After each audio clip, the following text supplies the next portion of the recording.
Obviously, a sustained rising inflation can really negative affect everyone's bottom line. And what it's ultimately doing is creating kind of this perfect storm. Now, there's nothing that's ultimately going to be, inflation proof, but I'm going to give you 5 tips at the end of the video that you can utilize, some or all of them, to really help protect yourself during this influx of inflation as it continues to go up. Welcome to the VIP Financial Education YouTube channel, where we help you go further, faster financially.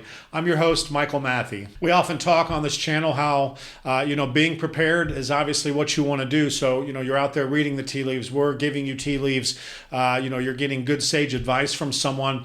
It doesn't hurt to plan. So the worst case scenario, if you plan ahead for something and that event does not take place, at least you've gone through the motion. You are prepared that if and when that ever does happen, obviously you've already got those checks and balances in place. You've got those safety measures in place. You know how to do it next time. So there's no failure in preparation for an event that doesn't happen. But conversely, if you have the information, you've got access to data, you're seeing, things go in a certain direction, and you don't act on that, you do not get prepared for, those ultimate events. And when they do happen, you're kind of stuck holding the bag. You're stuck with your pants down, really reacting as opposed to being proactive.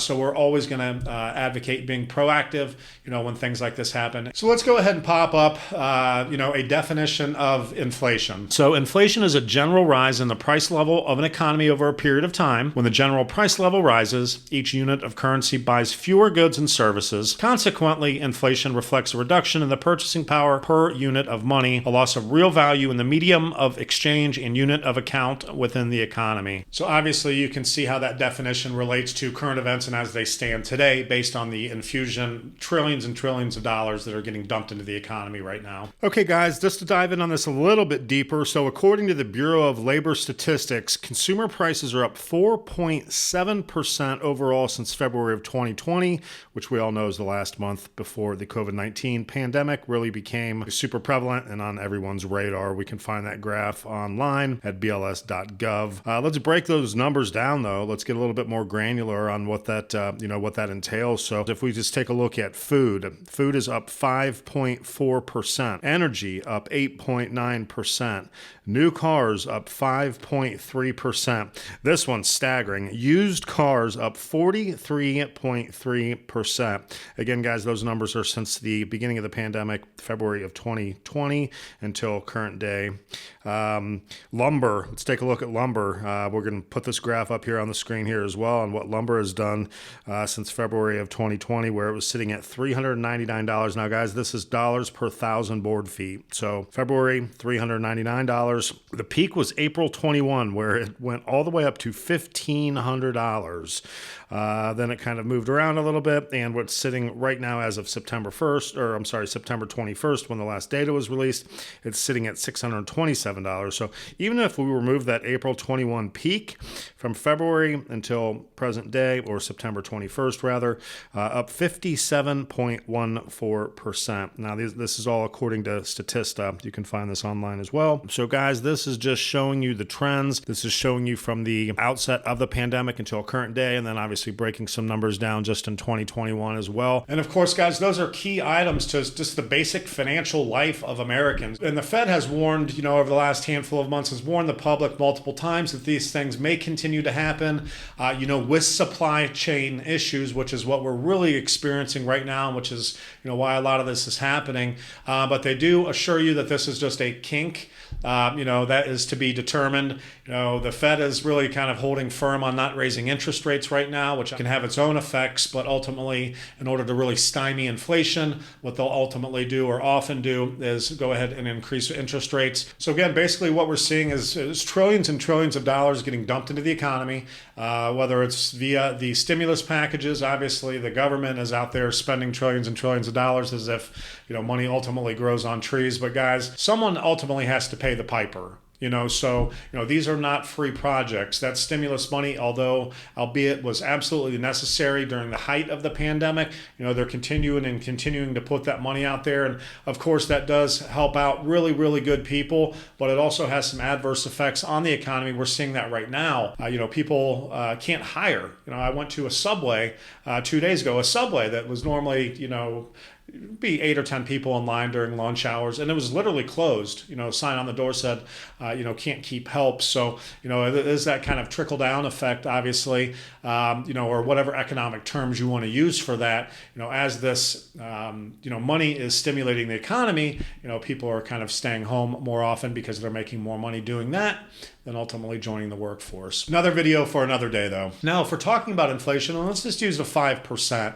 A 5% inflation for someone that is, in the wealthy class or upper middle class or wealthy or wherever you want to do that cutoff at, a 5% inflation rate isn't going to destroy them. They typically are going to have reserves. They've got means to kind of weather the storm on that, if you will. But if you're in kind of the lower income brackets, 5% adjusted on your day-to-day and your month-to-month living as far as your budget goes, that can be absolutely catastrophic if that continues to, stay at that rate, or obviously going up is going to ultimately make that worse. Let's talk about the different types of inflation. So we're going to have at the really top tier, that's really high inflation or hyperinflation. Most economists are going to agree that that's due to excessive and consistent growth in money supply. Now, low to moderate inflation, most economists are going to agree that that has to do with real demand in goods and services. That can really mess up supply chain issues based on supply and demand, particularly when there's scarcity,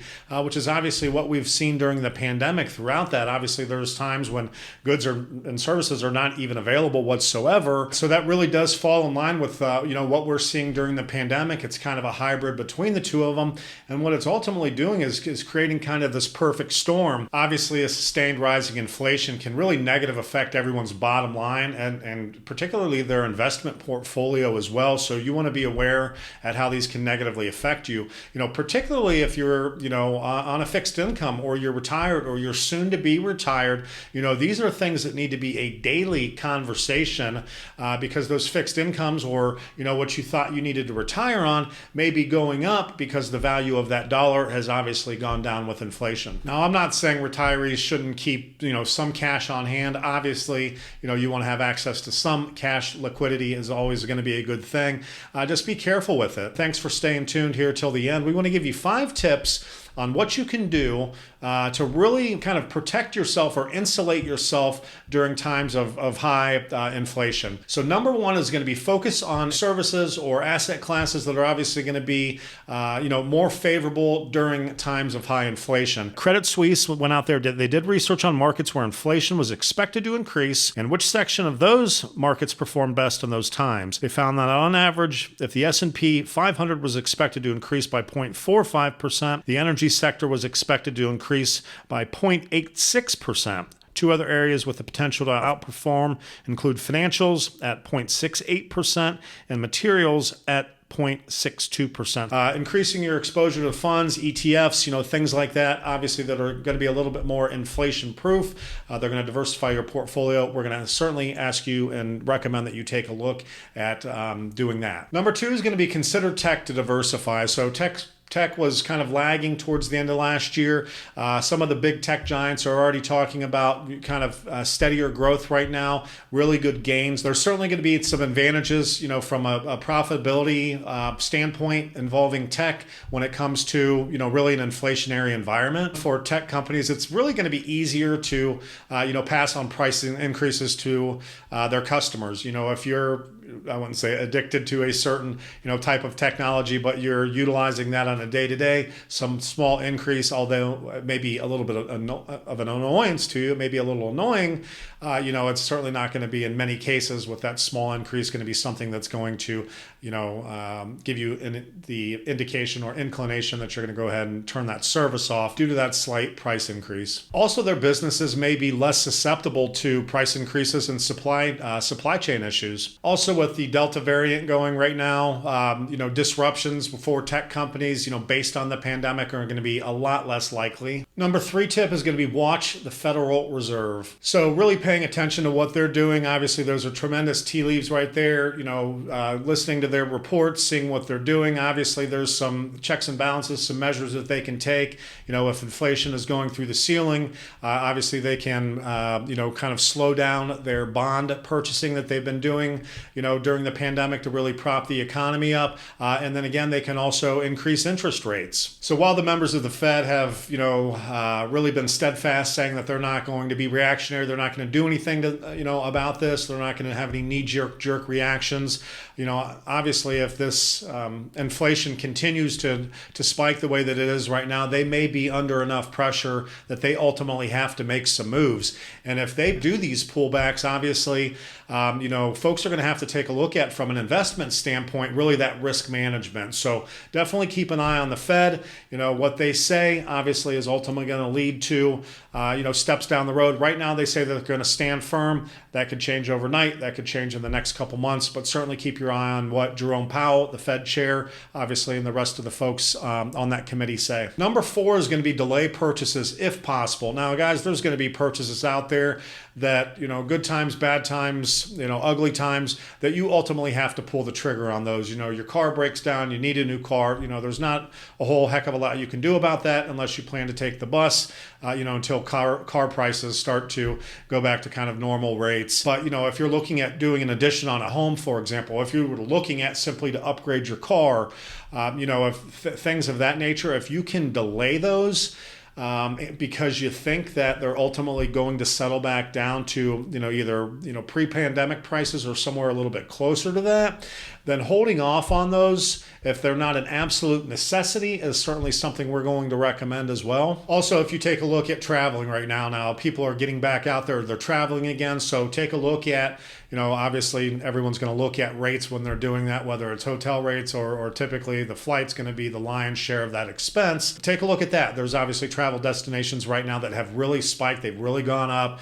Ultimately we anticipate, and folks should anticipate, that they go back down. So, either look at a travel destination that isn't through the roof, or, delay that trip maybe. Number 5 is going to be adjust the expectations of your financial portfolio. Many investors think about performance on an absolute return basis, but it's important to think about how inflation can really affect your financial plans overall. You really need to take a hard look at that to make sure that your investment portfolio, does account for inflation. It is able to keep up with that. It is able to keep up with and offset the rise of costs and goods and services. If we take a look at last year's 3% inflation, you certainly need to do something more with your portfolio in order for it to continue to keep up. In summary, inflation is going to continue to be one of the most talked about things. Hopefully some of the tips that we've given you here today, you're able to utilize some or all of them in order to help protect yourself, and that you're going to be, they're going to serve some purpose in your life. Guys, we love going out there and doing the research on your behalf. Of course, if you want us to continue to bring current events about the economy, go ahead and smash that thumbs up button below.